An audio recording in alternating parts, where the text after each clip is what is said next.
오늘 하나님 말씀은 히브리서 2장 10절부터 18절까지입니다. 제가 받들어 읽겠습니다. 10절 만물을 자신을 위하여 또 자신에 의하여 존재하게 하신 그분께서 많은 아들들을 영광에 들어가게 하시려고 고난들을 통하여 그들의 구원의 대장을 온전하게 하신 것은 당연하도다. 거룩하게 하시는 분과 거룩하게 된 사람들이 모두 한 분으로부터 나왔으니 그러므로 주께서 그들을 형제라 부르기를 부끄러워 아니하시고 말씀하시기를 내가 주의 이름을 내 형제들에게 선포하고 교회 가운데서 주를 찬송하리이다 하셨으며 또다시 내가 주를 신뢰하리라 하시고 또다시 보라 나와 하나님께서 내게 주신 자녀들이라고 하셨느니라. 자녀들이 피와 살에 참여한 자인 것 같이 그 역시 같은 모양으로 동일한 것에 참여하신 것은 자신의 죽음을 통하여 죽음의 세력을 가진 자 곧 마귀를 멸망시키며 또 죽음을 두려워함으로 평생을 노예로 속박되어 있는 자들을 놓아주시려 함이라. 이는 주께서 진실로 천사들의 본성을 입지 않으시고 아브라함의 씨를 입으셨습니다. 그러므로 그가 모든 일에 마땅히 자기 형제들과 같이 되셔야 했으니 이는 하나님과 관련된 일들에 자비롭고 신실한 대제사장이 되셔서 백성의 죄들을 위해 화해를 이루려 하십니다. 그가 이 일에 친히 시험을 받아 고난을 당하셨으므로 시험 받는 자들을 능히 도와주실 수 있느니라. 아멘. 이 설교 제목은 마귀를 멸망시키는 방법이라는 그런 제목을 정해봤습니다. 예수님께서 어떻게 마귀를 멸망시키느냐, 마귀를 멸망시키는 방법. 히브리서 하면 히브리서는 어떤 책인가? 먼저 우리가 이것을 좀 알아야겠죠. 히브리서를 읽을 때 우리가 어떤 관점으로 읽어야 할까요? 히브리서는 사실상 이 성경에서 매우 어려운 책입니다. 여러분들이 어떻게 생각하실지 모르지만 이 책이 굉장히 어려워요. 왜냐하면 이 책은 어떤 과도기, 전환기적인 책이기 때문이에요. 그러니까 교회 시대에서 대환란으로 넘어가는 그런 전환기적인 책입니다. 역사가 이렇게 바뀔 때 뭐 혼재되는 그런 상황이 일어나고 또 매우 또 그 상황이 불안정하죠. 뭐 그런 상황이다 이렇게 보시면 되겠습니다. 히브리서는 이 교회 시대와 또 환란 시대가 이 혼재되어 있기 때문에 매우 주의해서 읽지 않으면은 오류에 빠져들기가 매우 쉬운 책이에요. 왜 그러냐면 이 히브리서에는 뭐 3장, 히브리서 3장, 그리고 6장, 그리고 10장에는 구원의 영원한 보장을 부정하는 것이 나오기 때문이에요. 그 3장이나 6장이나 10장에는 구원에 대한 영원한 보장이 없어요. 거기에는 끝까지 견디지 못하면, 끝까지 인내로서 믿음을 지키지 못하면 떨어져 나가요. 떨어져 나가는데 다시 회복이 안 된다. 회복 불능이다. 그래서 히브리서는 특히 이제 마지막 시대를 살아가는 히브리인들에게 가장 정말 적절하게 적용되는 그런 말씀이 아주 풍성하게 내재되어 있습니다. 그렇다고 뭐 교회에 적용되는 말씀이 없다는 것은 아니에요. 교회에 주시는 말씀은 또 아주 풍성하게 들어 있습니다. 다만 이제 이것을 잘 구분하는 것이 중요하겠죠. 어디에 적용을 해야 할 것인가? 그것이 이제 히브리서를 읽을 때는 관건이 됩니다. 자, 히브리서는 주로 이제 비교법을 사용해서 설명을 하는데요. 그 예수 그리스도를 나타내기 위해서 계속 이제 비교를 하는 거예요. 그 예수 그리스도의 위치가 어디냐? 그 예수 그리스도는 어떤 분이냐? 그 예수 그리스도의 본질을 이제 규명해 나갈 때, 뭐 단순히 뭐 천사나 다른 어떤 존재와도 비교할 수 없는 분이시다. 정말 그 무엇과도 비교할 수 없는 분이 예수 그리스도다. 이런 얘기를 우리가 듣게 되는 거예요. 자, 그분을 이제 하나님께서 특별히 이 땅에 보내실 때에 어떤 목적으로 이 땅에 보내셨는가? 또 그분이 그 일을 감당하기 위해서 어떤 능력을 지니셔야만 했는가? 이런 것들을 우리에게 아주 명확하게 제시를 해주기 때문이에요. 특별히 하나님께서 왜 아들을 이 땅에 보내셔서 고난을 받게 하셨을까요? 그 이유를 설명해 줍니다. 자, 그 이유가 10절에 나와요. 10절에 만물을 자신을 위하여 또 자신에 의하여 존재하게 하신 그분께서 많은 아들들을 영광에 들어가게 하시려고 고난을 통하여 그들의 구원의 대장을 온전하게 하신 것은 당연하도다. 많은 아들들을 영광으로 들여보내기 위해서, 그래서 고난을 통해서 그분이 온전하게 되셔야 했다. 그러니까 많은 아들들이, 하나님의 아들들이 영광에 들어가게 하는 목적이었다는 것을 설명을 해주고 있습니다. 그 당시 이제 이 히브리서가 기록될 당시 그때 이 사람들은 왜 하나님의 아들이신데 왜 하나님의 아들이 십자가형을 받아야 되느냐, 왜 저주를 받아야 하느냐, 이것은 풀 수 없는 의문이었어요. 지금도 마찬가지로 세상 사람들에게는 예수 믿는 사람들은 복받은 사람들이라고 얘기를 하면서, 근데 왜 믿는 사람들이 더 큰 어려움을 겪느냐,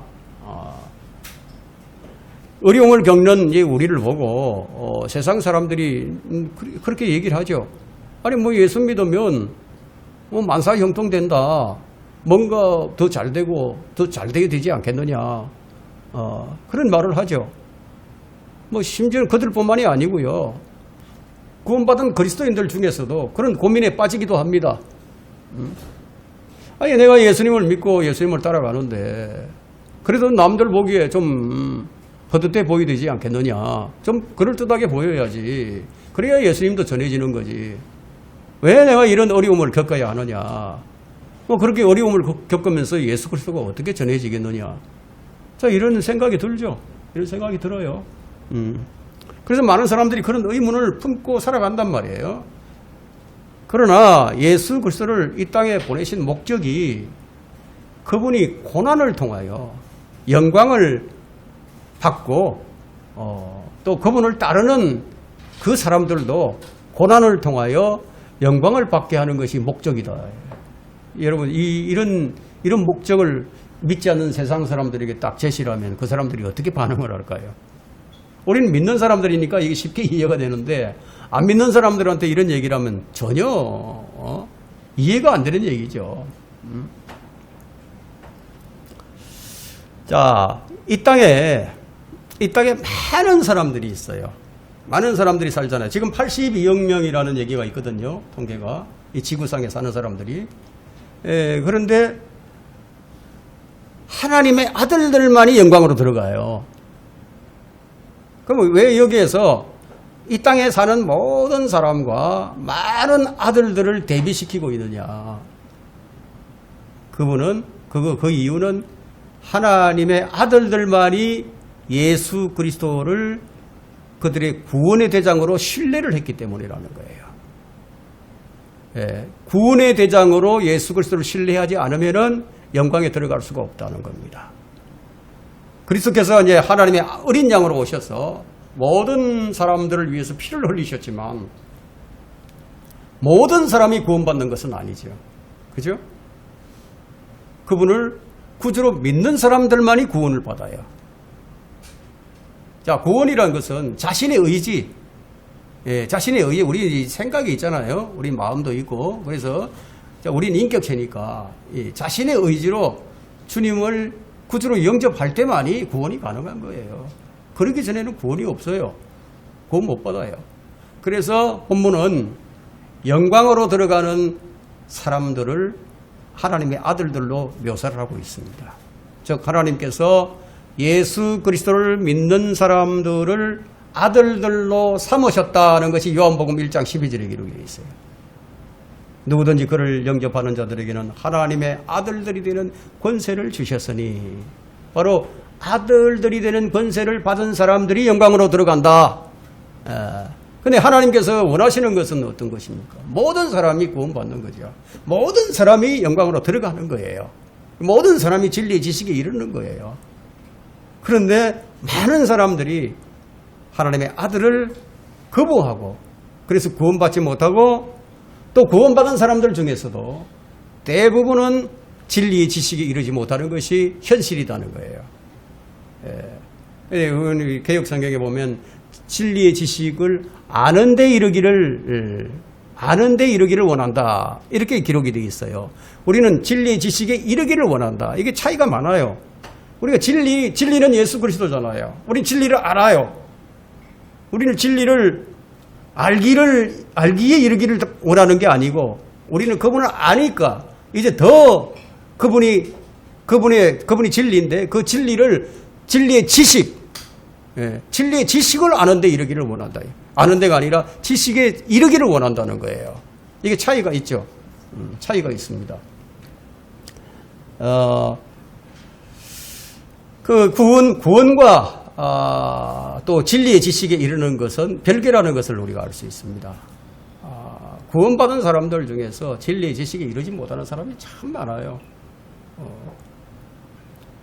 구원은 뭐 예수 그리스도를 믿기만 하면 구원받지만 진리의 지식에 이르는 것은 성경 공부를 통해야만 이루어지기 때문이에요.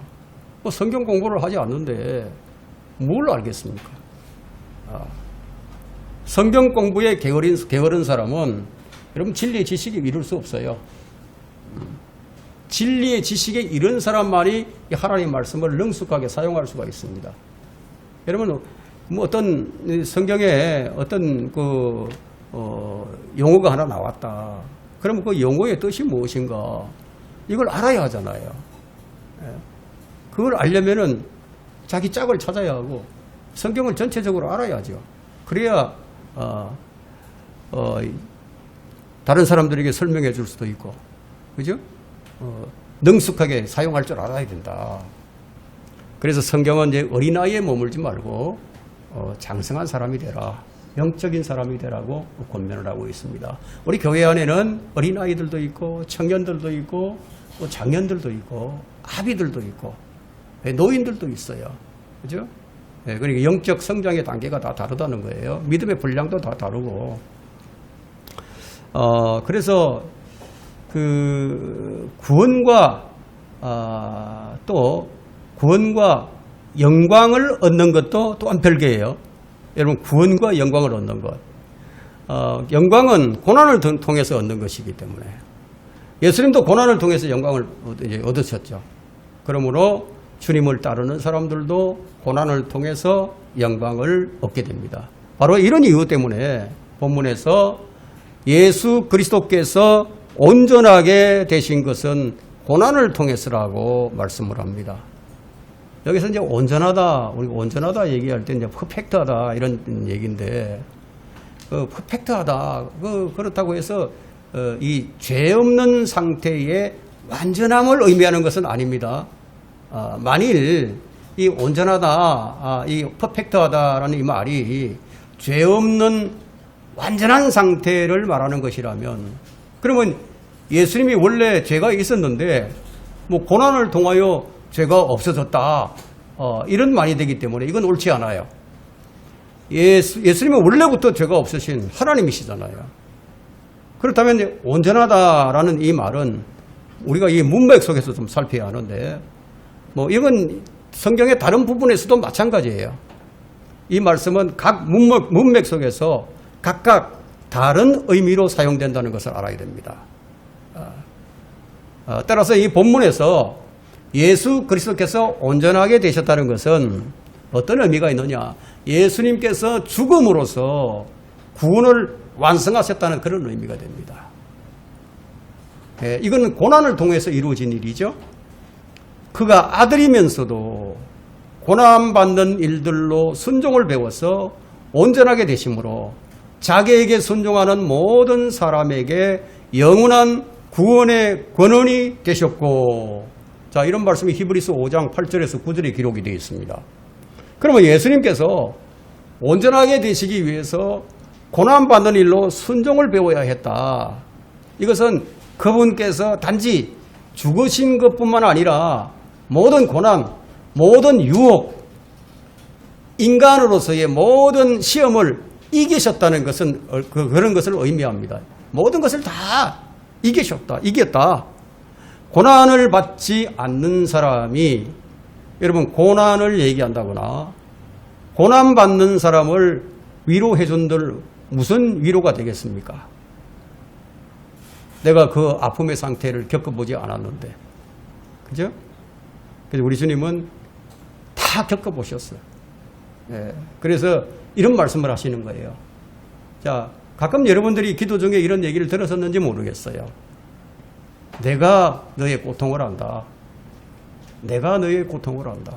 내가 너의 아픔을 안다. 이런 말씀을 여러분들이 들어보신 적이 있으세요? 기도 중에, 고난 중에 있을 때 기도할 때 이런 위로의 음성이 들릴 수 있어요. 자, 우리 주님은 이런 말씀을 하실 수 있는 거예요. 그분이 다 겪어보셨기 때문에. 어려움을 겪어본 사람이요, 고난받는 사람을 이해를 하고, 아픔을 겪어본 사람이요, 사람들의 그 아픔을 이해를 합니다. 뭐 겪어보지 않았는데, 뭐 지식적으로는 이해는 하지만 감정적으로는 이해를 못해요. 그죠? 하나님께서는 구원의 대장을 고난을 통해서 영광으로 들어가게 하시려고 온전하게 하셨다는 거예요. 그러면 그렇게 하신 목적이 뭐냐? 많은 아들들을 영광에 들어가게 하시려고. 구원의 대장을 고난을 겪게 하신 것은 당연하다라고 말씀하고 있습니다. 우리의 구원의 대장이 누구예요? 예수 그리스도시죠. 그죠? 구원의 대장. 10절에 이 구원의 대장이라는 것은 우두머리라는 뜻이 있잖아요. 그죠? 머리다. 우두머리다. 그분은 우리의 구원의 우두머리예요. 머리예요. 그분은 또한 교회의 머리시죠? 여기에 또 다른 하나의 의미가 있는데, 나중에 뒤에서 이제 다룰 것이지만, 히브리서 3장과 4장에는요, 출애굽했을 때의 상황을 재림의 상황과 연결을 시키시면서, 출애굽 때에 이스라엘이 요수아라는 사람을 대장으로 삼아서 그 뒤를 따라서 가나안이라는 안식의 땅으로 들어갔듯이, 미래에도 이 사람들이 예수님이라는 대장을 따라서 안식의 땅으로 들어갈 것임을 설명해 주고 있어요. 그것이 히브리서 3장과 4장의 핵심 내용입니다. 자, 문맥적으로, 자, 그들은 구원의 대장을 통해서 구원을 받고, 하나님의 아들들이 된 자들이, 하나님의 아들들이 된 자들의 머리이신 예수님으로, 머리이신 예수님을 보는 것이 합당하지만, 그러나 여기서는요, 교리적으로는 마지막 날을 살아가는 히브리인들의 적용을 하면 좋아요. 왜 그걸 비교를 했느냐 하면, 가나안 땅에, 이스라엘이 가나안 땅에 들어갔지만, 구원의 대장 요수아를 따라갔지만 그들이 안식을 얻지 못했어요. 약속의 땅에 들어갔지만 그들은 안식을 누리지 못했어요. 그래, 남아있는 그들의 한 안식이 있어서 그들이 장차 예수 그리스도 구원의 대장을 통해서 그들이 팔레스타인 땅, 다시 가나안 땅으로 다시 들어가게 될 때는 거기서는 안식을 누리게 된다. 그것을 설명하는 것이 바로 히브리서 3장과 4장입니다. 그래서 비교를 해서 설명을 하고 있습니다.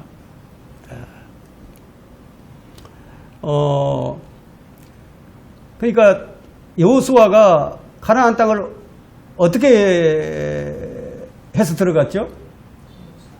여보 아세요? 어떻게 해서 들어갔어요? 전쟁을 통해서 들어갔죠. 그죠? 그 구원의 대장이라고 하죠. 대장. 그러면 앞으로 다시 이스라엘을 그 땅에, 가나안 땅에 데리고 들어갈 텐데, 그럼 뭐를 통해서 들어가겠습니까? 전쟁을 통해서 데리고 들어가는, 정복을 하는 거예요.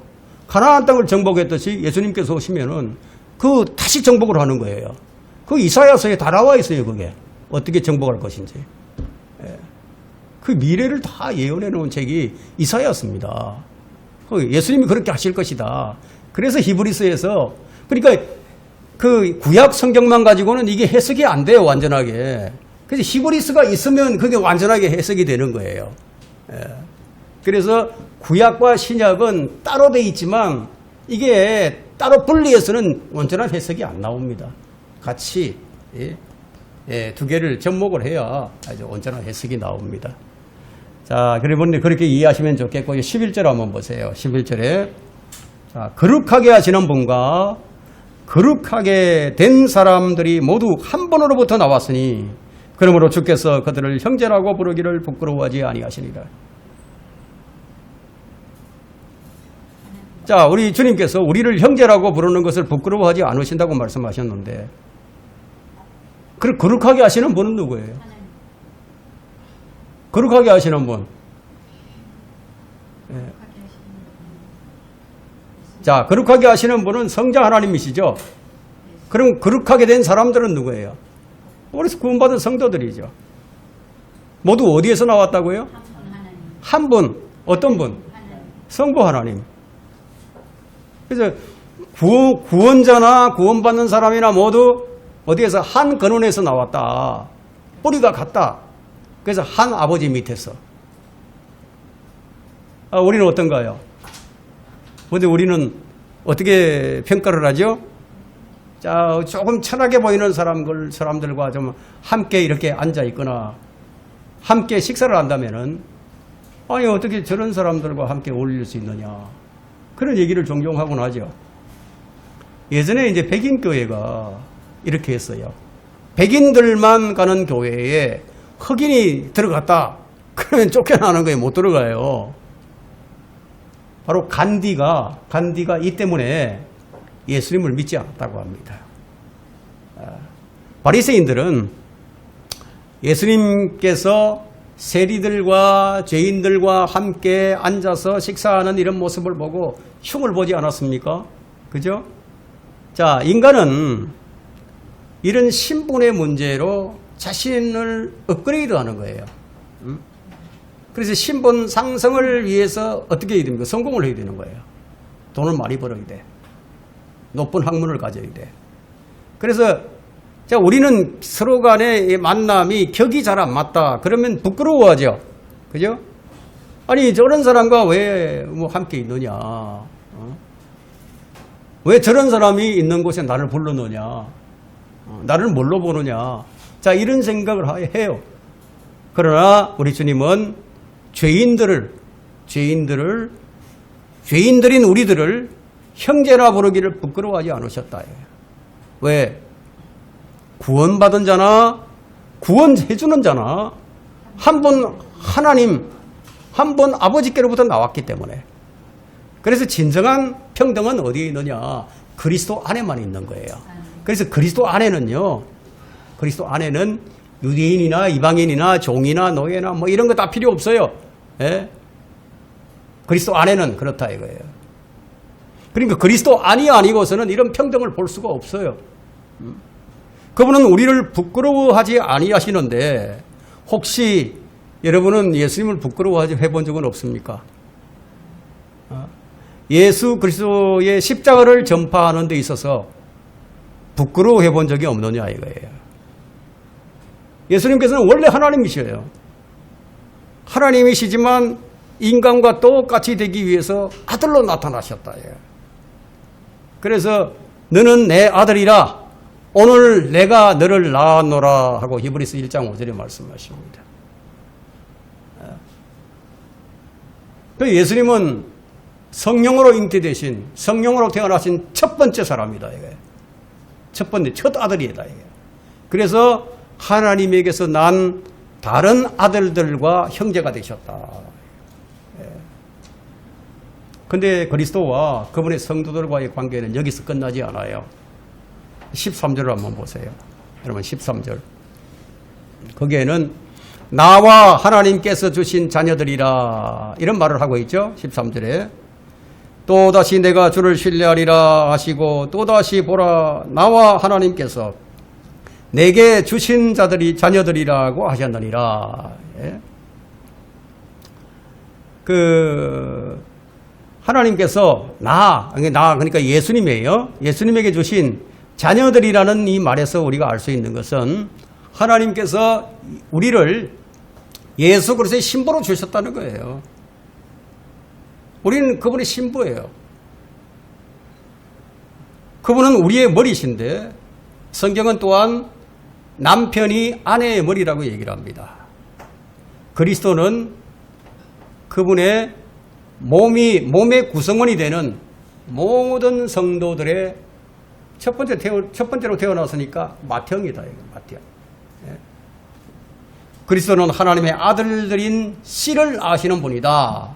여러분 시편 22편 30절에 그렇게 기록이 되어 있고 하나님께서 죄인들인 우리를 구원하셔서 이렇게까지 해주셨다는 거예요. 이렇게까지 해주셨는데 우리는 어떻습니까? 이런 은혜를 알지 못하고 또 그 은혜를 안다고 하더라도 감사를 하지 못하고 살고 있죠. 그죠? 자, 이게 우리의 신앙 상태예요. 그 12절과 13절 한번 보세요. 말씀하시기를 내가 주의 이름을 내 형제들에게 선포하고 교회 가운데서 주를 찬송하리라 하셨으며 또다시 내가 주를 신뢰하리라 하시고 또다시 보라 나와 하나님께서 내게 주신 자녀들이라고 하셨느니라. 히브리스 기자는 사실 이게 구약 성경에 대한 그런 해박한 지식을 가지고서 시편 22편과 이사야 8장에 나오는 그 말씀들을 인용을 하시면서 구약의 그 지식이 있는 히브리인들에게 예수 그리스도가 어떤 분이신지를 비교를 하면서 설명을 해주는 거예요. 우리는 이 히브리스 기자가 아직도 구원의 배경을 가진 히브리인들에게 예수님을 전하고자 하는 열정을 보게 됩니다. 그 당시 히브리스를 쓸 당시에만 해도 그 구약의 배경을 가지고 있던 사람들이었죠. 유대인들은. 그래서 히브리스 기자의 의도는 구약을 알기 때문에 구약에만 매여 있는 자들을 예수 그리스도를 통해서 풀어주고자 한 것이고 구약에 숨겨져 있던 그 보석 같은 진리를 발굴해내므로써 그 보석이 이미 여러분이 알고 있는 구약에 계시된 그분이다 하고 지금 설명을 하는 거예요. 그래서 시편 22편은 예수 그리스도의 십자가를 묘사하는 부분이거든요. 그리고 시편 22편의 끝부분인 30절과 31절에서 그분의 씨를 탄생시키는 새로운 출생을 설명을 합니다. 이런 일들이 다 미리 기록이 되어 있었기 때문에 요한복음 3장에서 예수님께서 니고데모에게 이제 그 거듭남에 대해서 설명을 해주시면서 너는 이스라엘의 선생이면서도 이것도 알지 못하느냐 이렇게 책망하신 거예요. 아니, 구약 성경에 기록이 되어 있는데 너는 왜 이걸 모르느냐 하고 이제 책망하셨던 겁니다. 그래서 이제 본문은 예수 그리스도의 죽음으로 인해서 나타나게 될 새로운 백성, 여러분 소출을 가져올 새로운 백성, 그러니까 성령으로 태어나 예수 그리스도의 형제들이 된 그분의 성도들을 가리키고 있다. 새로운 백성은. 그래서 14절부터 18절은요. 예수 그리스도의 인성을 다루는 위대한 구절입니다. 예수 그리스도가 사람으로 오셨다. 인성을 다루는 구절이다. 자, 이건 이제 동정녀 탄생을 말하고 있는 것인데요.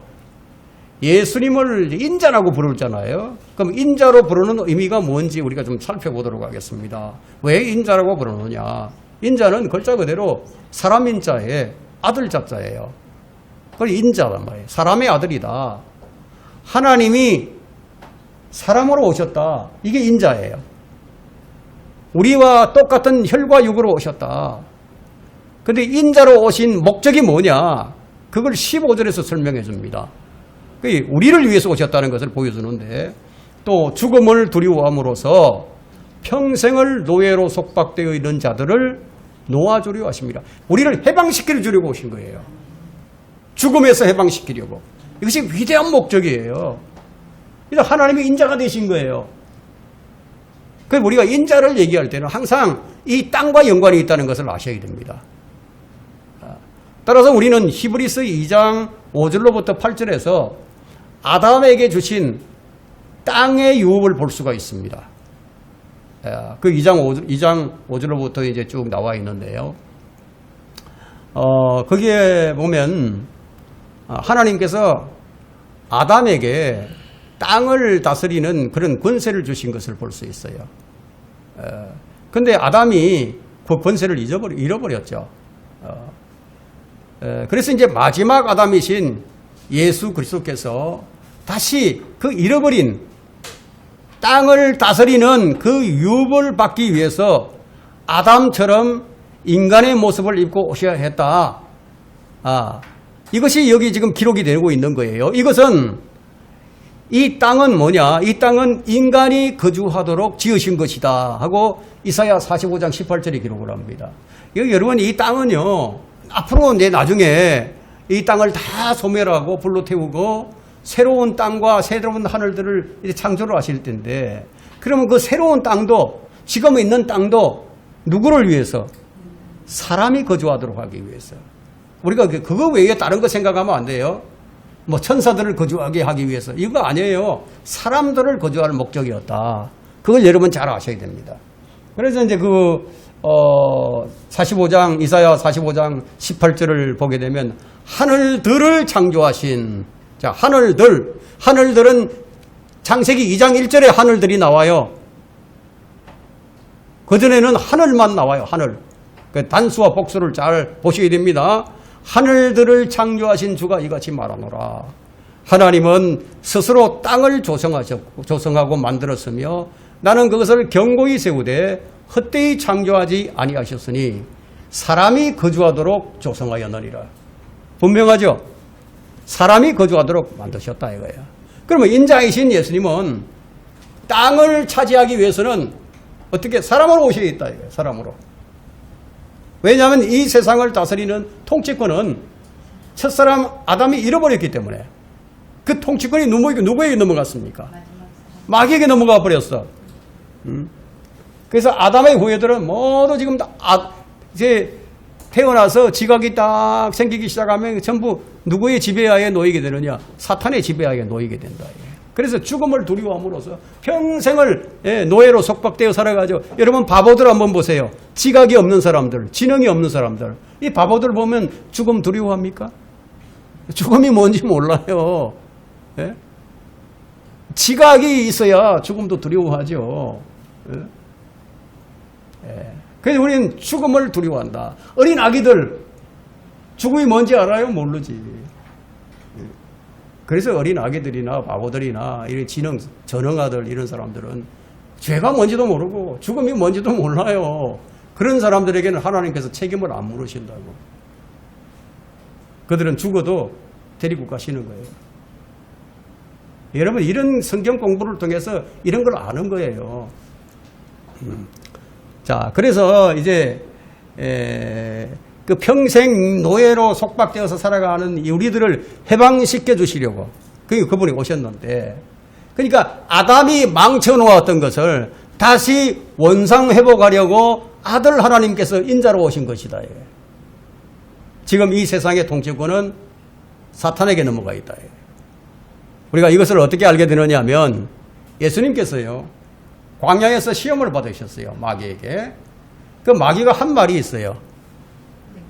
마태복음 4장 8절과 9절을 보면 여러분 알게 되는데, 이 마귀가 주님을 아주 높은 산으로 데리고 올라가서 세상의 모든 나라들과 그것들의 영광을 다 우리 주님께 보여주면서 말하기를 네가 내게 엎드려 경배만 하면 내가 이 모든 것을 너희에게 주겠노라 이런 얘기를 한 거예요.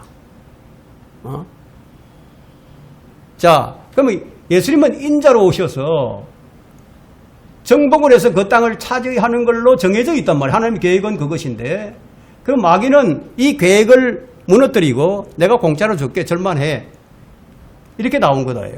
그러니까 예수님께서는 그걸 다 아시던 분이잖아요. 하나님이신데 다 아시잖아요. 그래서 말씀으로 다 물리쳐버렸죠. 그러니까 마귀가 뭐 이 세상의 나라들과 영광이 자기 것인 양 아주 어서대면서 그렇게 한 것은요 실제로 이 세상을 지배하고 있기 때문이에요. 이 땅에 관한 문제를 해결하시기 위해서 예수님 오신 거다. 그럼 이 땅은 누구와 관련이 있느냐? 사람들이다. 사람들. 여러분 놀랍지 않습니까? 사람을 거주하게 하려고 하나님께서 땅을 만드셨다. 땅의 목적은 뭐냐? 사람의 거주다. 따라서 우리가 예수님을 인자라고 부를 때는 또한 그분이 왕이심이 강조가 돼요. 왕. 근데 예수님께서는 왕이 되시기 이전에 뭘 먼저 해야 했느냐? 인간으로서 죽으셔야 했다는 거예요. 자, 우리가 이제 오늘 마귀를 멸망시키는 방법이 뭔지를 우리가 오늘 이제 봅니다. 자, 이 예수님께서 인간으로 오셔서 죽으셔야 했던 그 이유는 뭐냐? 아담이 죄로 인하여 죽었기 때문에 그분은 아담처럼 땅의 유업을 다시 차지하려고 아담이 실패했던 것들을 회복시켜야만 했다 이거예요. 그래서 우리가 이제 로마서 5장 12절에서 보는 것처럼 우리는 모두 아담 안에서 모두가 죽게 되었다는 거예요. 예? 이런 연유로 한 사람에 의하여 죄가 세상으로 들어오고 누구에 의해서 첫 사람 아담에 의해서 한 사람에 의해서 죄가 세상으로 들어오고 그 죄에 의해서 사망이 왔으니 그리하여 모든 사람이 죄를 지었으므로 사망이 모든 사람에게 전달되었느니라. 이게 여러분 인간에게 정해진 운명이에요. 아담 한 사람 때문에 정해진 운명이다 이거예요. 이 운명을 바꾸려고 예수님이 오셨다는 겁니다. 그럼 예수님을 믿는 사람들은 예수 그리스도 안에서 모두가 다 살게 된다 이거예요. 이것도 하나님께서 미리 정해놓으셨다는 거예요. 예. 그래서 고린도전서 15장 22절에 바울이 이렇게 기록을 하죠. 이는 아담 안에서 모든 사람이 죽은 것 같이 그리스도 안에서 모든 사람, 전부 이 세상 사람을 살게 해주는 것이 아니고 그리스도 안에서 모든 사람을 살게 한다. 성경이 얼마나 정확하게 짝을 착착 맞추고 있는지 마치 톱니바퀴가 착착 물려서 돌아가듯이 아주 성경은 정확하게 굴러가고 있는 거예요. 자, 그리스도 안에서 모든 사람이 살게 되었다. 근데 어디까지나 그리스도 아니다. 그러면 이런 방법이 있는데도 여전히 사람들이 그리스도 밖에 머물고 있다면은 그럼 그 사람은 사망에서 생명으로 들어갈 수가 없겠죠. 그죠? 이렇게 할 수 있게 된 것은 예수 그리스도께서 아담의 입장에서 죽으셨기에 가능하게 된 거다. 구절을 한번 보세요. 자, 그러나 우리가 죽음의 고난 때문에 천사들보다 조금 낮아지신 예수를 보니 영광과 존귀로 관을 쓰셨도다. 이는 하나님의 은혜로 말미암아 모든 사람을 위하여 죽음을 맛보기 위함이다. 이거예요. 여러분, 하나님께서 죽음을 맛본다. 이거 이해가 되세요, 여러분? 이해 안 되잖아요. 그죠? 이렇게 하셨다는 거예요. 이렇게 하셨다. 그래서 인자라는 말은 그분의 인성을 다룰 때 그분의 왕되심을 말하기 이전에 그분의 고난과 죽음과 대속을 말하는 것이다. 그래서 히브리서 2장 8절까지의 이 본문이 아담에게 주어진 왕권 위임이기 때문에 이제 9절부터 펼쳐지는 본문은 예수 그리스도께서 차지하실 땅의 유업을 다루고 있는 것이다. 그래서 10절에 보니까 그분께서 많은 아들들을 영광에 들어가게 하시려고 바로 이런 이유로 그분은 인자로서 오셔서 영광을 얻기에 앞서서 먼저 죽으셨다는 거예요. 죽음을 맛보셨다는 겁니다. 그래서 이 본문은 예수 그리스도의 인성을 다루는 위대한 구절이에요. 히브리서에는 본문과 같이 그리스도의 고난과 죽음을 다루는 부분이 여러 곳에서 등장을 해요. 5장에서도 등장하고 13장에서도 등장을 하고 있는데 오늘 14절에 보게 되니까 자녀들이 피와 살에 참여한 자인 것 같이 이런 기록이 있죠. 그럼 피와 살은 뭘 나타내는 거예요? 사람이죠. 인성을 나타낸다. 사람. 육체를 나타내잖아요. 피와 살. 그런데 완전하신 예수님은 피가 있으십니까? 없으십니까? 예? 여러분, 예수님이 성육신 하기 전에 그분이 피를 가지셨어요? 안 가지셨어요? 그분이 부활하신 후에 피를 가지셨어요? 안 가지셨어요? 피를 안 가지셨다. 이거예요. 피가 없는 분이 인간이 되셔가지고 똑같이 피와 살에 참여하게 되었다는 거예요. 그럼 그렇게 하신 목적이 뭐냐 하는 거죠. 그 목적이 바로 오늘 우리 설교 제목과 같은 겁니다. 죽음의 세력을 잡고 있는 마귀를 멸망시키기 위해서였다. 그 마귀를 멸망시키는 방법이 죽음으로 죽음을 이긴다. 바로 이것이에요. 죽음으로 죽음을 이긴다 이거예요. 자, 그래서 14절에 그게 개진되는데 자녀들이 피와 살에 참여한 자인 것 같이 그 역시 같은 모양으로 동일한 것에 참여하신 것은 자신의 죽음을 통하여 죽음의 세력을 가진 자 곧 마귀를 멸망시키며 어떻게 멸망시킨다고요? 자신의 죽음을 통해서 이것은 죽음을 멸망시킨다는 뜻이 되죠. 자, 우리의 삶은 여러분 죽음의 덫에 걸려있는 죽음의 모습을 한 상태가 우리의 실상이에요. 예, 우리 별거 아니에요 이거 육체. 예. 그냥 누구나 죽음을 두려워해요. 죽으면 어떻게 될까 이게 걱정이죠. 죽음을 아는 자는 죽음을 두려워해요. 그냥 애기들 죽음 모르잖아요. 죽으면 안 두려워하죠. 그러나 죽음에서 해방된 자들은 또 죽음을 두려워하지 않아요. 죽음에서 해방되었으니까. 무엇과 같으냐 하면 뭐 예를 들자면 간단하게 칼을 한번 들이대 보세요. 아기가 죽음을 알아요? 모른단 말이에요. 죽음을 두려워하지 않아요. 그리고 죽음을 두려워한다는 것은 어떤 의미가 있느냐? 내가 죽음의 노예가 되어 있다는 것을 증명해 주는 겁니다. 여러분 지금 죽음 두려워하는 분 계세요? 그럼 아직 여러분들은 이 죽음의 노예 상태에 있는 거예요. 사탄은 이 죽음의 권세를 가지고 끊임없이 우리를 급박하는 존재입니다. 그런데 우리 주님께서 인자로 이 땅에 오셔서 그 죽음에 뛰어들으신 거예요. 죽음에 뛰어들었어요. 그래서 그 죽음을 이김으로써 그분을 믿는 모든 자들을 죽음에서 해방해 주셨다.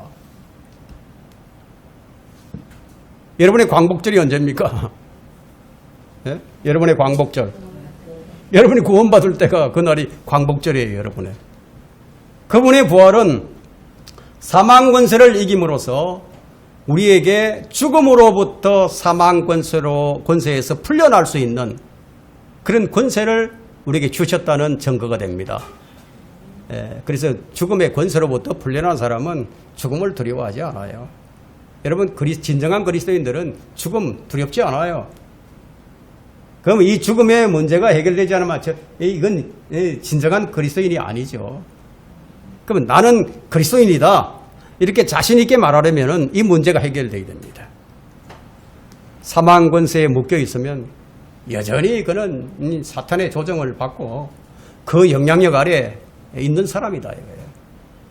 이 운명의 노예 있는 우리들을 예수님께서 오셔서 인자로 오셔서 이 문제를 해결해 주셨다 이거예요. 여러분 좀 어려운 부분이긴 하지만 자, 한 가지 좀 살펴보고자 하는 것은 부활하신 주님께서 누가복음 24장 39절에서 자신에 관해서 언급을 하실 때, 자신의 몸에 관해서 언급하실 때 살과 뼈만 말씀을 하세요. 피는 언급하지 않으세요. 그게 뭐라고 기록이 되어 있냐면 나의 손과 발을 보라. 바로 나니라. 나를 만져보라. 영은 살과 뼈가 없지만 너희가 보는 바와 같이 나는 있느니라. 그러면 예수님이 영으로 부활하셨습니까? 아니면 몸으로 부활하셨습니까? 몸으로 부활하셨죠. 영으로 부활하면 살과 뼈가 없어요. 그럼 만져보니까 예수님이 살과 뼈를 가지고 계셨어. 그럼 몸으로 부활하셨는데 그러면 어떤 몸인가요? 초자연적인 몸이에요. 그것을 고린도전서 15장에서는 영적인 몸이다 이렇게 부르고 있죠. 자, 좀 어려운 부분이지만 우리 성도들은 어렵지 않아요. 자, 이것은 아담이 타락하기 전 아담이 자기 아내 이브를 보고 뭐라고 얘기를 했죠? 이는 살 중에 살이요 내 뼈 중에 뼈라고 얘기를 했죠. 그 똑같은 맥락으로 보면 됩니다. 우리도 부활하면 예수님처럼 살과 뼈로만 구성되는 몸을 입게 된다는 거예요. 그 초자연적인 몸을 입게 되는데, 그래서 이 대기권 밖으로 벗어날 수 있는 몸이에요. 특수한 몸이에요. 순간이동이 가능한 몸입니다. 모든 물질을 통과할 수 있는 몸이에요. 양자역학은 저리 가랍니다. 요즘 뭐 양자 컴퓨터 나온다고 얘기하고 있죠. 그건 저리 가라예요. 자, 변신이 가능한 몸이에요. 변신이 가능한 몸. 그러면 이런 몸을 입게 된다. 그래서 빌립보서 3장 21절에서 우리의 천한 몸을 그분의 영광스러운 몸으로 변모시키시리라. 여러분 분명하게 이렇게 기록을 하고 있어요. 그럼 우리를 이렇게 해주시려고 예수님께서 인간의 몸을 입고 오셔서 죽음으로 죽음을 이기셨다. 그러므로 예수님께서는 피와 살에 참여하셨다는 것은 그분께서 인간의 육체를 입으셨다는 것을 말하고요. 따라서 인성을 강조하는 그런 말이 됩니다. 그래서 여러분 누가복음을 읽을 때는 어떤 관점으로 읽어야 하느냐. 하나님이신 그분이 사람의 아들로 오셨다. 이런 관점으로 누가복음을 읽어야 합니다. 그래서 누가복음에는 사람의 족보만 나와 있는 거예요. 아담부터 예수 그리스도까지. 그래서 어떤 관점으로 읽느냐에 따라서 해석이 그냥 다 달라져 버리니까. 그래서 우리는 올바른 관점으로 읽어야 합니다. 자, 그러면은 피를 가진 자는 어떻게 되어 있다? 죽게 되어 있는 거예요. 피를 가진 자는 다 죽어요. 왜냐하면 육체의 생명은 어디에 있다? 피에 있으니까. 그죠? 예수님은 죽게 되어 있는 인간을 그 속박으로부터 풀어주시기 위해서 죽는 몸을 가진 인간이 되셨다 이거예요. 예수님께서 마귀를 멸망시키는 방법은 죽음에 참여함으로써, 그래서 예수님은 피와 살에 참여하신 거예요. 이제 정확하게 이해를 하셨죠? 그죠? 왜 그분이 피와 살에 참여한 것인지.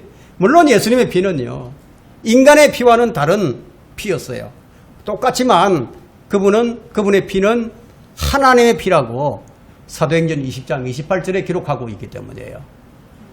사도행전 20장 28절에 하나님께서 자신의 피로 사신 하나님의 교회를 돌보게 하셨느니라 이렇게 기록하고 있단 말이에요. 그 예수님은 바로 하나님이시기 때문에 그분의 피는 바로 하나님의 피예요. 그죠? 우리가 단순히 이런 말씀을 지식적으로만 받아들이면 안 돼요.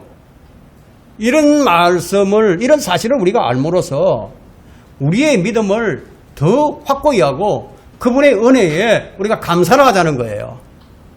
죽음의 세력을 가진 자, 곧 마귀를 멸망시키며, 그럼 마귀를 멸망시키는 분은 오직 하나님 한 분밖에 안 계세요. 하나님은 모든 피조물을 지으신 분이에요.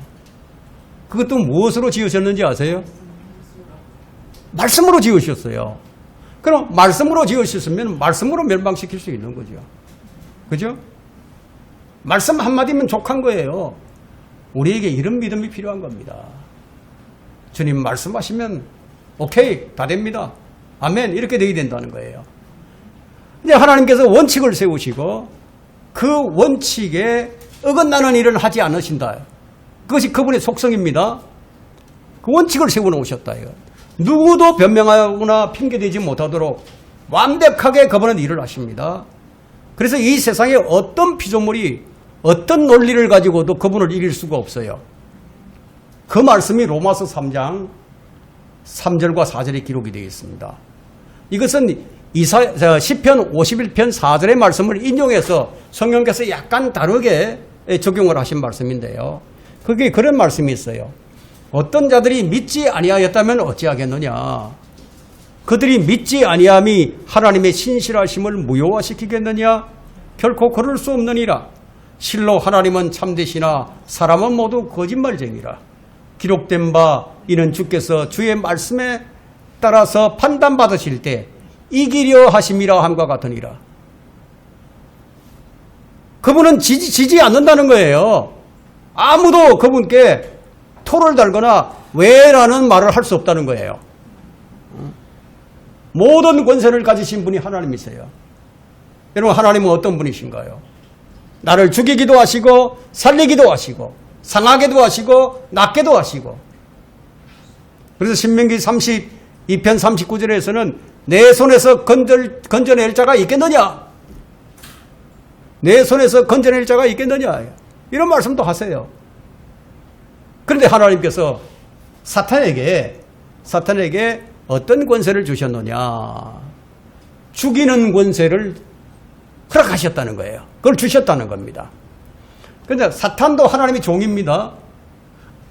사탄은 악한 일이나 재앙을 내리는 일을 수행하기 위한 하나님의 종이에요. 그래서 사무엘하 24장 1절에서는 하나님께서 다윗에게 인구조사를 하라는 이 말씀을 하신 것으로 기록이 되어 있는데, 반면에 역대기상 21장 1절에서는 사탄이 다윗을 충동해서 인구조사를 하게 했다고 기록을 하고 있어요. 서로 이제 상반되는 이 두 가지 진술이 나오는데 이건 모순이 아닙니다. 다만 하나님께서는 사탄을 시켜서 하신 거예요. 예? 사탄은 재앙을 가져오기 위한 하나님의 종으로 등장을 합니다. 여러분, 출애굽기 때에 하나님께서는 파라오의 마음을 더 완고하게 만드셨어요. 그러면 대환란 때 하나님께서 열왕, 여러분 열왕이 누군지 아시죠? 열왕, 앞으로 세워질 왕이에요. 10개의 지도자, 10나라의 지도자가 될 건데 이게 유럽연합이 될 것인지 어떤지는 모르겠지만 어쨌든 이 10개의 나라의 그 열왕의 마음을 움직여서 서로 같은 마음을 갖게 해서 큰 바빌론인 로마 가톨릭을 멸망시키는 것을 볼 수가 있습니다. 자, 이처럼 하나님께서는 마음을 움직이시는 분이에요.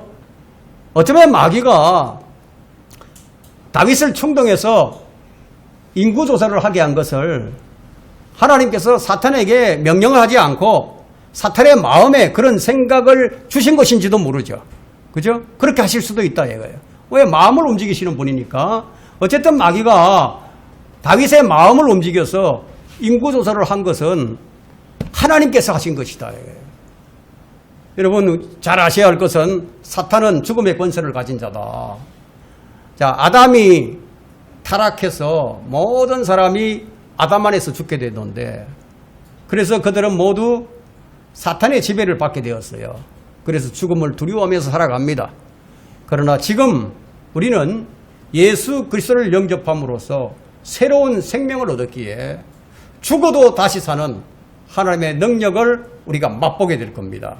우리 앞서간 그리스도인들, 우리 앞서간 죽음으로 들어간 이 그리스도인들은 다시 살아나는 그런 능력을, 하나님의 능력을 맛보게 될 거라는 겁니다. 왜 그런가 하면은 요한복음 11장 25절과 26절에서 나는 부활이요 생명이라. 나를 믿는 자는 죽어도 살 것이며 또 살아서 나를 믿는 자는 누구나 영원히 죽지 아니하리라. 이런 말씀을 해주셨기 때문이에요. 예. 사탄은 결국 멸망하게 되고요. 죽음 역시 예수 그리스도의 권세로 말미암아 영원히 멸망하게 됩니다. 그래서 고린도전서 15장 26절에는 멸망받게 될 마지막 원수가 누구냐? 사망이다. 이렇게 기록을 합니다. 사망이 마지막 원수다. 왜냐하면 예수님은 생명이시기 때문에 그분 안에 들어온 자는 누구나 살게 된다. 나는 부활이요 생명이라. 나를 믿는 자는 죽어도 살 것이며 또 살아서 나를 믿는 자는 누구나 영원히 죽지 아니하리라. 이것을 믿는 사람은 죽음을 두려워하지 않게 돼요. 왜? 영원한 생명이신 그분이 나의 생명이 되어주셨으니까. 그분이 여러분 안에 계신다 이거예요. 생명이 계신다 이거예요. 이제 히브리서 기자는 16절부터 18절에서 성육신의 필요성을 다시 한번 강조를 해줍니다.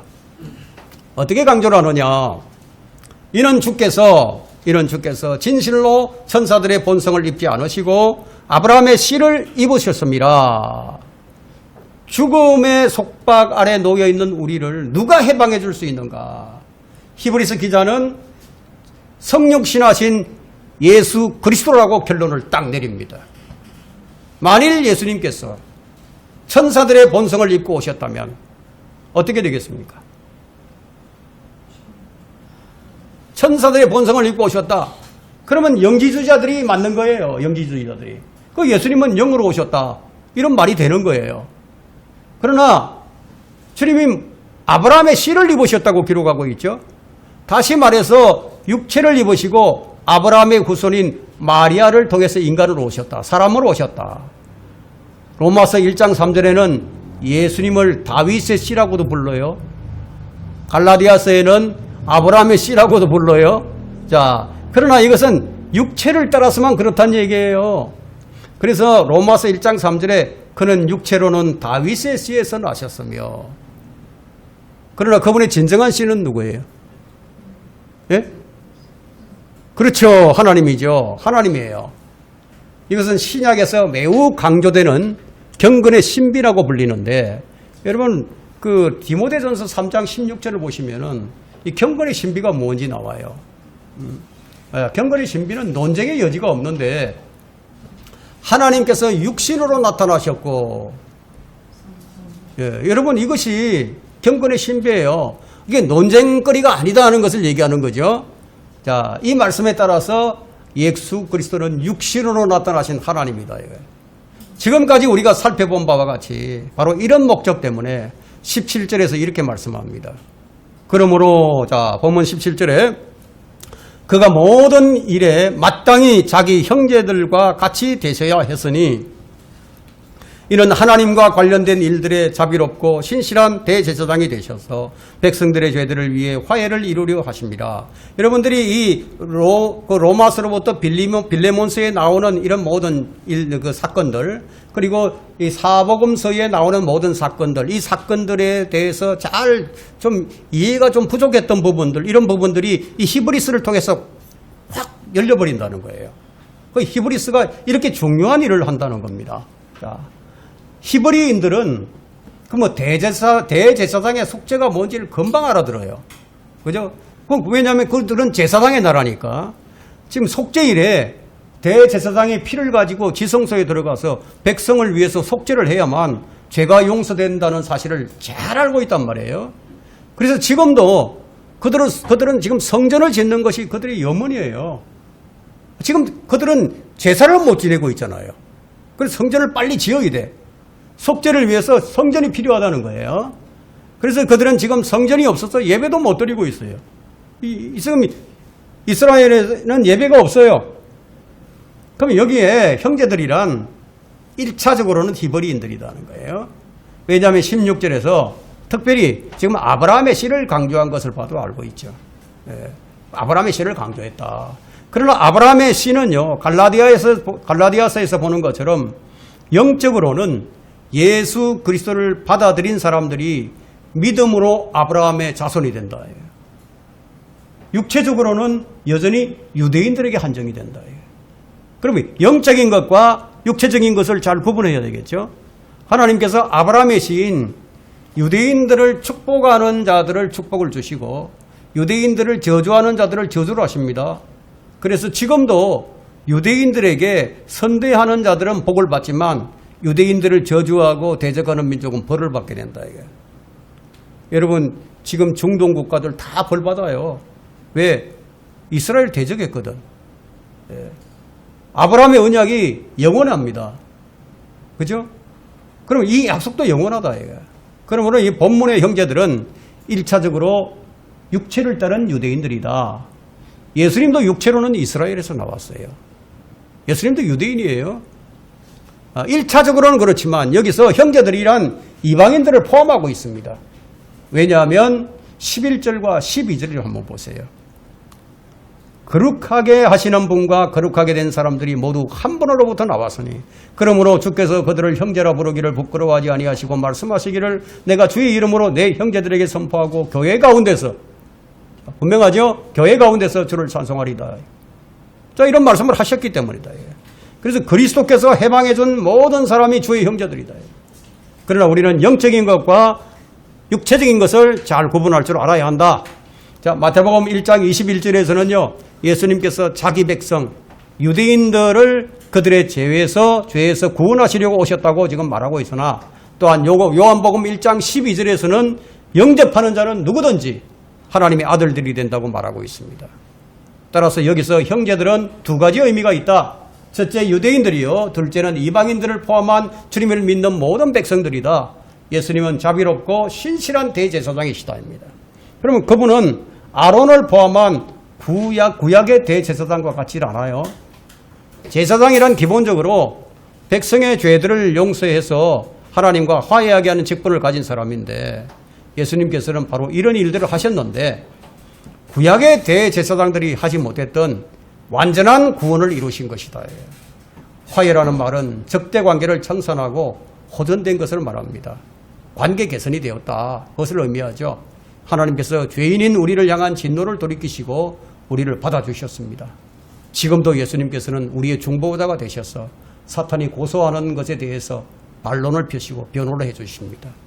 그래서 우리를 구원하신다. 그래서 18절을 보세요. 18절에 그가 이 일에 친히 시험을 받아 고난을 당하셨으므로 시험받는 자들을 능히 도와주실 수 있느니라.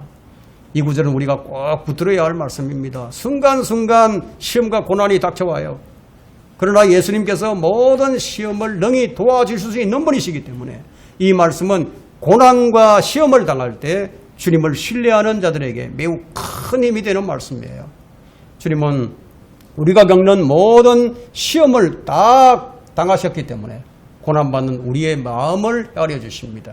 이런 사실은 히브리서 4장 15절에서도 다시 한번 밝혀주고 있는데, 주님은 많은 고난을 겪으셨어요. 그분은 백성으로부터 거절도 당했고요. 주님은 누울 만한 집도 없었어요. 주님은 광야에서 받은 그 시험은 우리 인간이 당한 그 시험을 다 포함하는 시험이에요. 그 요한일서 2장 15절에는 육신의 정욕과 안목의 정욕과 생의 자랑에 대한 그런 말씀이 나오죠. 바로 이런 시험을 다 당하셨다. 그러나 십자가의 죽음은 가장 큰 고통이었습니다. 이 죽음은 히브리서 2장의 본문이 직접적으로 말하고 있는 바로 시험과 고난입니다. 바로 죽음으로써 죽음의 권세를 가진 마귀를 멸망시키려고 그렇게 하셨다는 것을 우리에게 보여주고 있습니다. 주님은 죽음에까지 순종해서 육체를 입으시고 죽음에까지 순종해서 이 고난과 시험에서 승리를 하셨습니다. 우리가 어찌 모든 시험과 고난 앞에서 능히 도우실 수 있는 그분을 신뢰하지 않을 수가 있겠습니까? 이런 것을 알고 있다면 우리를 이렇게 해주신 주님께 늘 감사와 찬송과 영광을 돌려야 할 것입니다. 이제 우리는 12절의 말씀처럼 우리도 그렇게 해야 합니다. 내가 주의 이름을 내 형제들에게 선포하고 교회 가운데서 주를 찬송하리이다. 우리도 이렇게 해야 한다. 이 말씀이 우리 신앙의 제목이 되시기를 간절히 기원합니다.